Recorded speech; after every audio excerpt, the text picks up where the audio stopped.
Okay, guys, it's time to start with the memoir essay. The essay should be a minimum of 900 words. It should be in MLA format.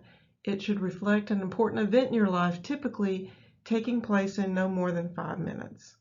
You should include a lot of sensory details, sight, sound, taste, smell, feel, and you should conclude the essay with what important lesson you learned from it. I'm going to talk to you today about my experience, my life-changing experience when my first calculus class when I was a math major.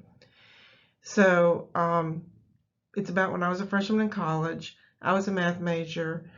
My calculus class was in a huge auditorium with 350 other students.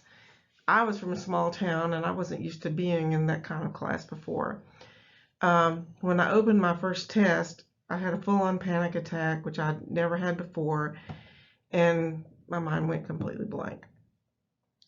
The next day, when I saw the grades posted on my professor's door, I had made the lowest score, 34%. So this was sort of the horrible experience and how I guess it changed my life. Hopefully it'll help you.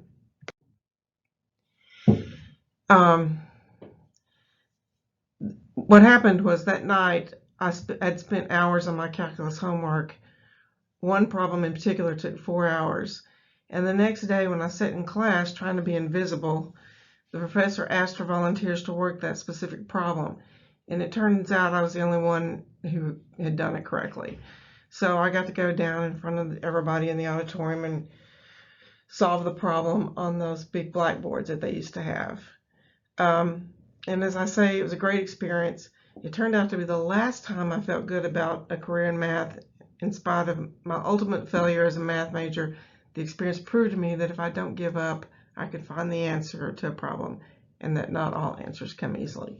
So, to start my essay, I want to focus on that moment when I realized that I was the only one who knew the answer. And I want to include as many sensory sight, sound, smell, touch, taste details as I can. This is a rough draft, so don't judge. I squirmed in my seat as the teacher glared at the auditorium full of nervous students. He scanned the room looking for anyone who had successfully worked problem number 18 from last night's homework. I looked around at my fellow sufferers who were trying to avoid making eye contact with the stern man in the front of the class. I felt clammy and nauseous and wondered if I were coming down with something. Finally, after what seemed as if an hour had dragged by, I tentatively raised my hand. The professor looked in my direction. I wasn't even sure he was talking to me, and said, "Let's see what you have." I made my way down to the front of the auditorium, trying not to trip on my own 2 feet. The room was deadly silent. I could smell the overused Polo men's cologne from the fraternity boys who always sat together. It was the same as high school all over again. Popular guys interested in me for my math homework. It almost made me laugh. As I stood in front of the 6 enormous blackboards, I felt about as small as I had ever felt. I picked up a piece of chalk and slowly worked the problem from start to finish. All I could hear was the scratching of the chalk and my beating heart. When I finished, I turned around to look at the professor, hoping for some sort of validation. Instead, he had already moved on to the next problem, and I knew I was dismissed to walk back to my seat, a seat that seemed a million miles away. At this point, then, you would go back to sort of a flashback of how you ended up there in the first place. This entire experience was so unlikely because just the day before, I had failed the first major exam spectacularly. I had been so nervous about the test, I had way overstudied for it, and when I sat down to open the test booklet, I had my first panic attack. My mind had gone completely blank, and I could not remember how to solve any of the problems I had had down cold the night before. I remember looking around the room at the rest of the class, silently focused on the exam. I had never felt so alone or so inadequate. For the first time, I truly appreciated what most students go through when they are asked to perform a difficult task. It was both humbling and frightening. That afternoon, when I went to see the scores posted on my teacher's door, my heart sank as I realized that I had made the lowest score on the test. That was the first test in my major.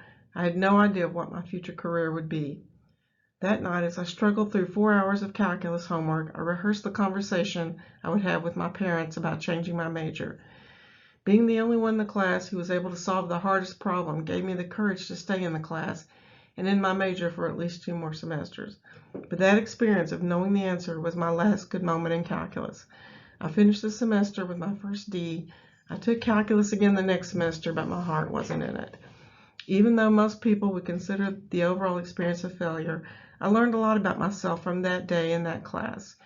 Through the years, I've had many successes as an English major teacher, but that day still stands out as a life-changing moment. I had never before experienced such an academic failure, and yet I was able to prove to myself that I could still get up and fight another day. I've been able to call upon that moment when I have been confronted with overwhelming tasks, most recently when I had to empty out my house after it was flooded with 11 feet of water after Hurricane Katrina. As you can see, this rough draft is not long enough or has nearly enough details. It's a rough draft, a start. The assignment for this essay, including the rubric, is under the essay tab under Memoir Rough Draft. There are also examples of memoirs included in the tab. Please feel free to call or text or email if you have any questions about this assignment. I cannot wait to read your essays.